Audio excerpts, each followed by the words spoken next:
I went to England twice because Rodney and Molly invited me to come back. So the next year I went to Far East again, visited Rodney and Molly, went back to London and went home and started writing the biography. So when I decided to rewrite the book, I interviewed Robert Kirby again, and I found Jeremy Mason and Simon Crocker. And I interviewed Brian Wells, and this was 30 years after, sort of, you know. It was, I think it was in 2008, nearly 30 years after I first tried to find him. So I said, you know, it's better to come than never to come.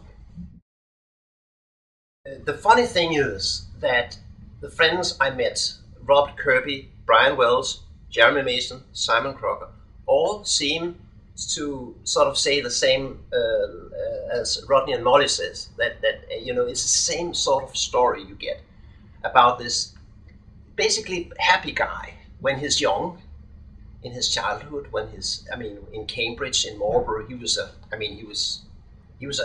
not a normal, he was a little superior maybe, or a little different, but he was a happy guy, and then this, you know, development in his mental state, and the friends seems to say the same as the parents, just supplying the story, extending it, giving it details, but it's the same story, I think, basically the same story.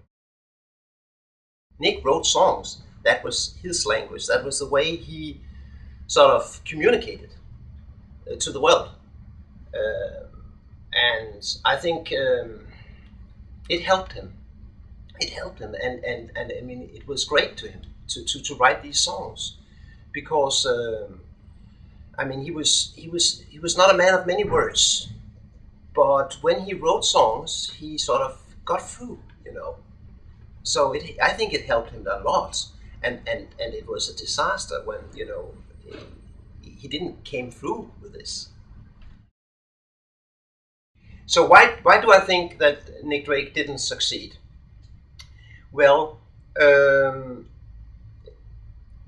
I mean, Nick Drake was a very sensitive character. I think he was not ready to deal with the showbiz. I mean, the showbiz world is a cruel world. You have to be tough. You have to promote your albums. You have to go on concerts, you know, tours, all that stuff. And I think Nick Drake could not deal with that. What he wanted was to write his songs. And when he gave many concerts, we must remember that. When he were in Cambridge together with Robert Kirby, they played, I mean, a year in Cambridge on the at the colleges. There's many colleges. I think it was 27 colleges in Cambridge at that time. So, and he played, you know, a lot of concerts he played on bars,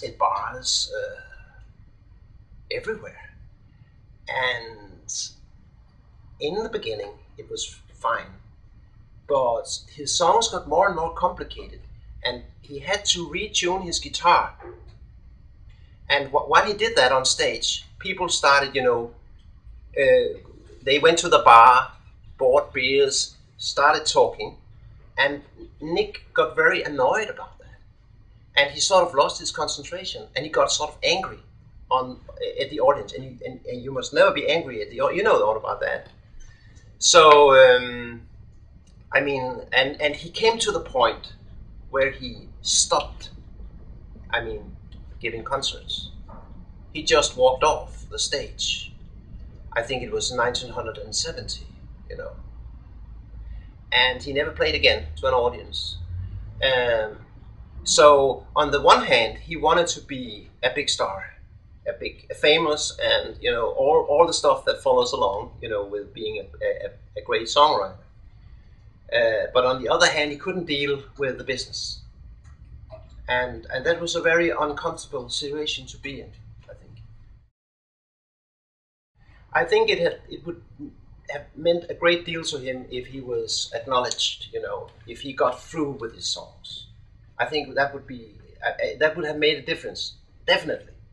I asked Molly Drake about this, And she said it would have meant a great lot to him. But on the other hand, she doubted that he could deal with, if everyone wanted Nick Drake. She wasn't sure about that. She said, I'm not sure he could deal with that. Because he was, and his sister, Gabriel Drake, she said it very accurately. She says, a skin too few. Well known to poets and songwriters. I mean, it's and I think that's one of the reasons why I chose to write about Nick Drake, because I'm a poet, and I thought it was a kind of, in between poets. Nick Drake was a poet. I found him to be, his lyrics very poetic, very very accurate, very like he just was a poet with a guitar. Molly used to say to me that Nick was very keen on Blake. To see the world in a grain of sand and heaven in a wild flower, to hold infinity in the palm of your hand and eternity for an hour. And then listen to a Nick Drake song, listen to the rhymes. He has certainly learned something from Blake, I think. Also, he was very keen on, Baudelaire, Fleur du Mal. And this is also, when you read French, this is verses, this is rhymed verses, and they're very tight. And Nick was extremely conscious of his words. They meant a lot to him. They have to be accurate, and the rhymes had to be good and strange. And if you read Fleur de Mal, you see what Nick had learned from Baudelaire in that. And if we're talking about the spirituality, Nick's lyrics are very spiritual to me. If you listen to Pink Moon, they're very spiritual lyrics. And Blake is a spiritual poet. So this is two main influences, I think. But also, any English romantic poet, Wordsworth, Keats, Lord Byron, all of them.